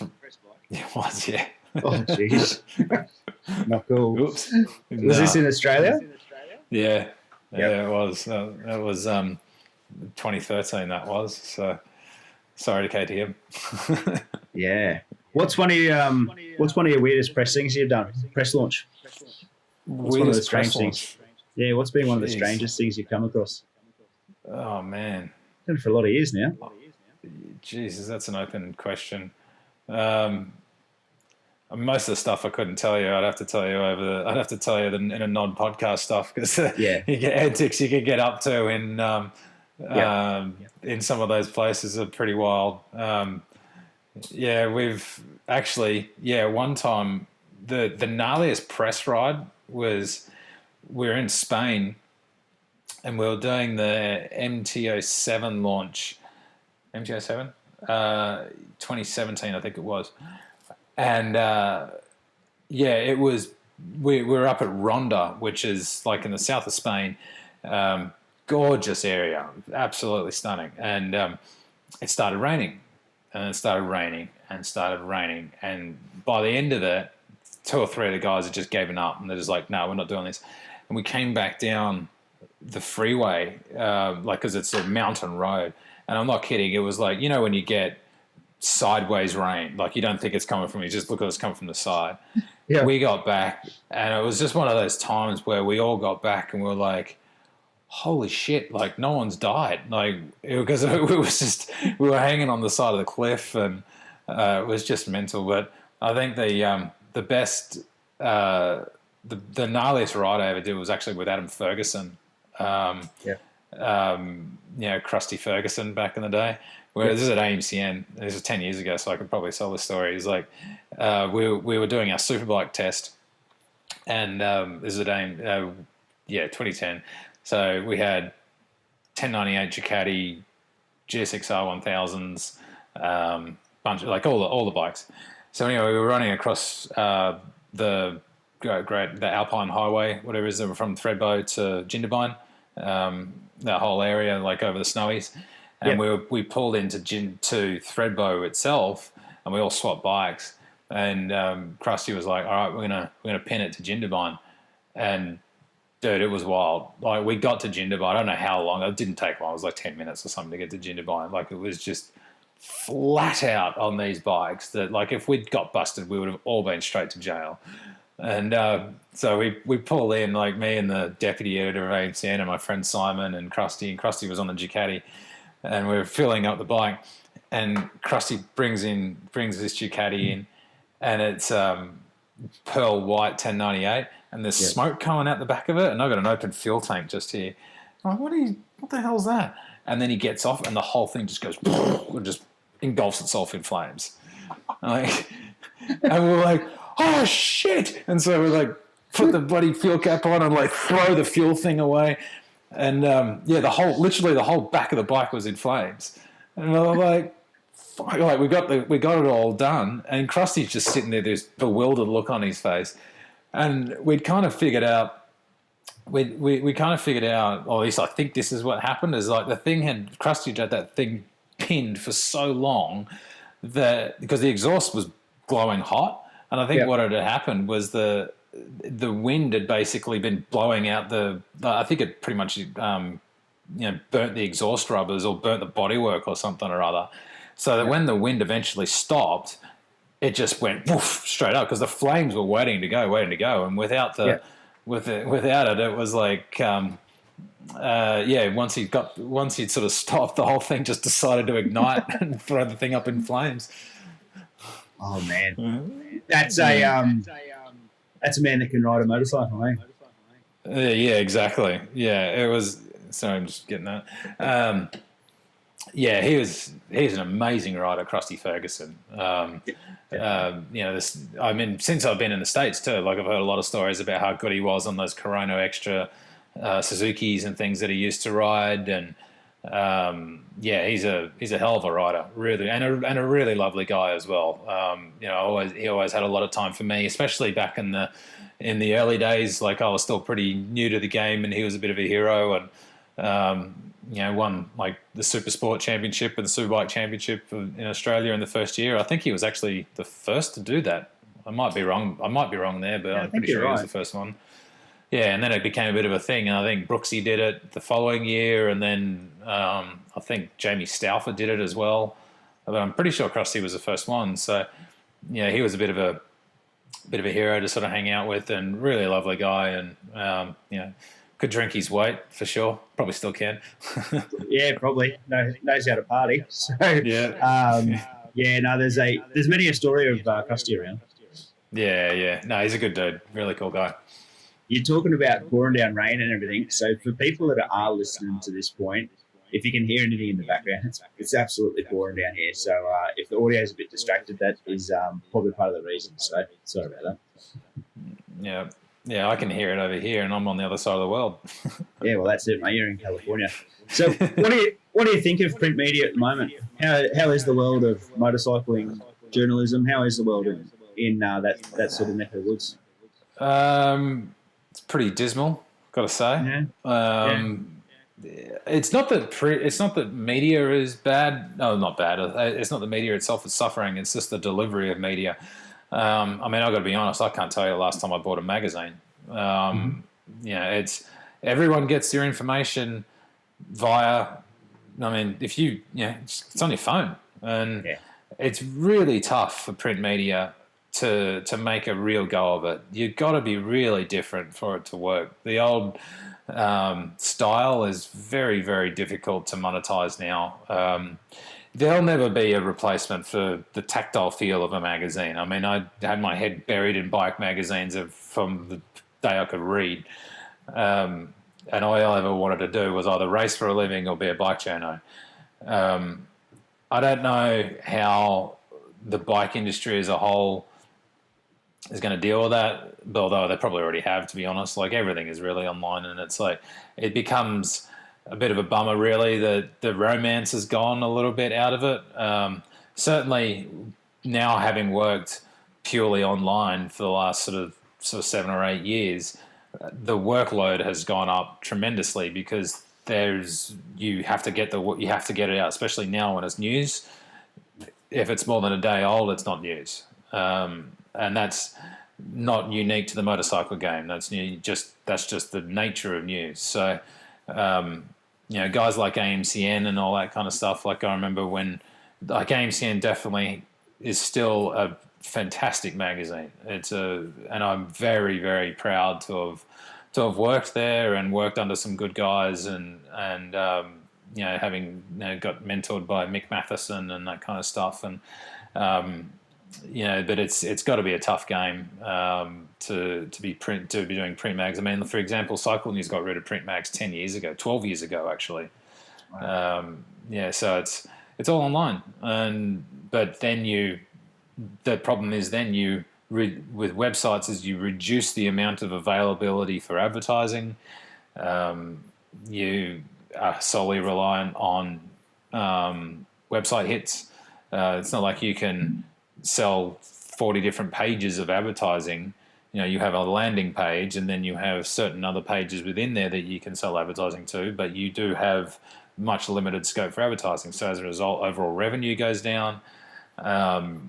This is just the world we live in now. It's becoming very specialized, so it's hard. But a lot of guys are still doing it. I mean, MCN is still doing it in the UK and still doing it pretty well from what I hear. Cycle World out here in the States, the world's famous Cycle World, they got rid of their print publication last year.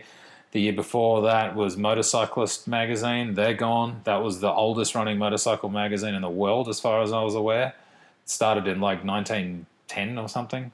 That's gone too. It's hard. There's no other way around it. It's a tough situation to be in print these days. Now, do you think video is going to be like like I see your videos and that you do, which well done too. Like, my business is video and that. You guys are killing it for that. Do you think that's going to be more of the thing than article? Or it is. It is really. I mean, it almost already is, if I'm perfectly honest. Like, it's a package. You got to do it as a package. Like, we are pushing constantly at Cycle News now for video, to do more video. But you can't just do video. You've got to do words as well, because the videos go to one place. It goes to YouTube. So, you can put them on Vimeo and all on the other bits and pieces, but everyone goes to YouTube. So you get revenue out of those guys. If you can get your video sponsored, you can make a little bit of money out of that. But you also want to link it back to your own website, so you can then you can drive traffic to your own website. But it's got to be a package thing. And manufacturers, at least from my experience, manufacturers are looking for both. You certainly have the rise of the YouTubers, of which I'm probably part of it, I guess. I mean, I'm sort of an unwilling TV presenter in a way. Like, I just had to do it by default. Yeah. I'm much more comfortable writing a story than I am being in front of the camera. Mm-hmm. But there's some of the YouTube bike guys, especially the States, man. Like, some of those guys have huge followings, which it's very difficult to ignore that stuff if you're in a manufacturer.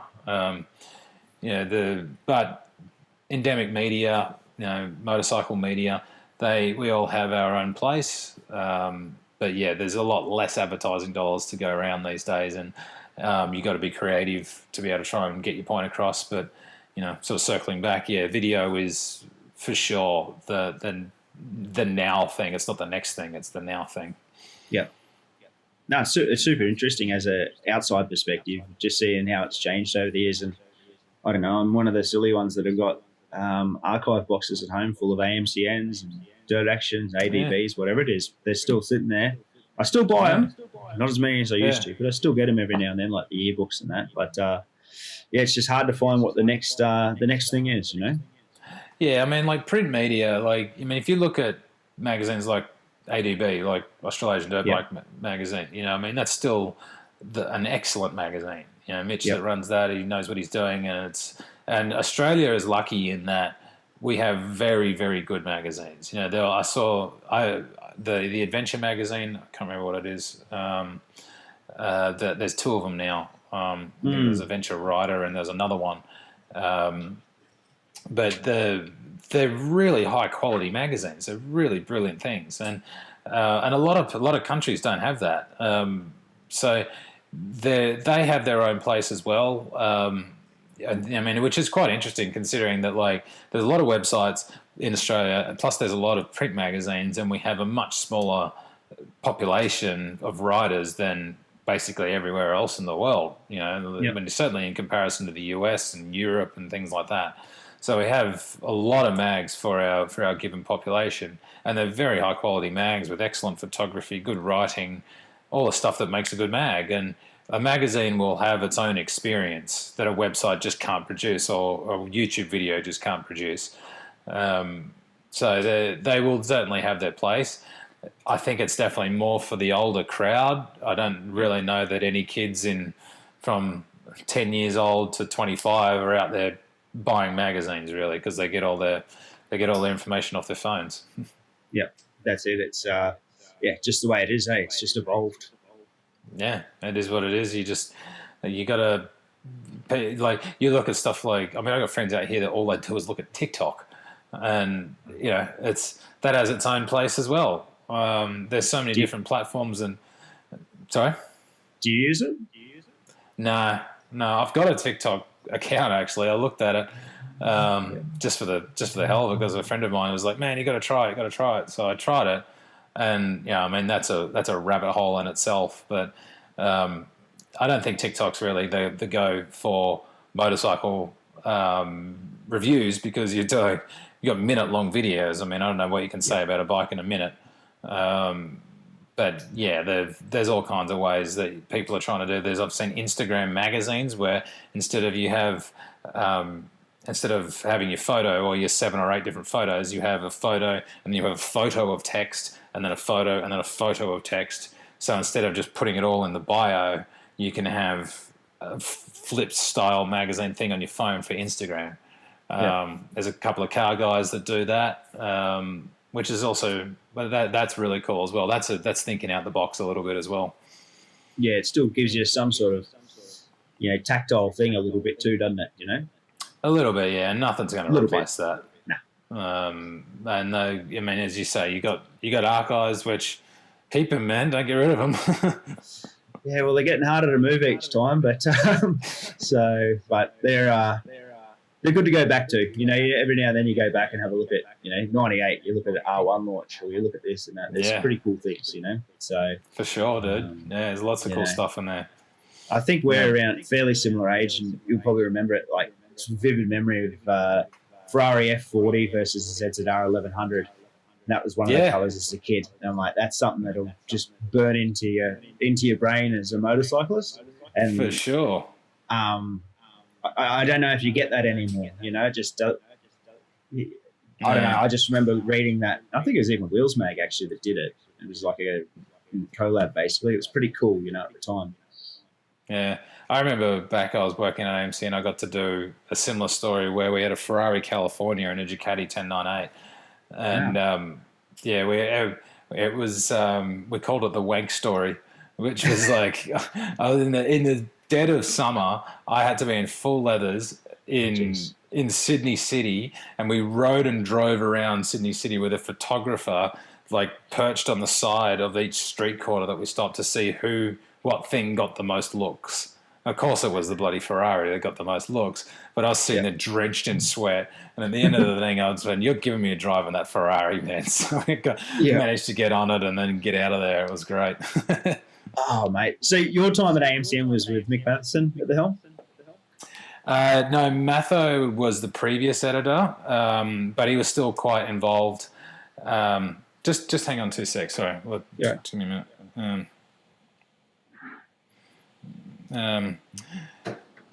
I've got the kids at the door.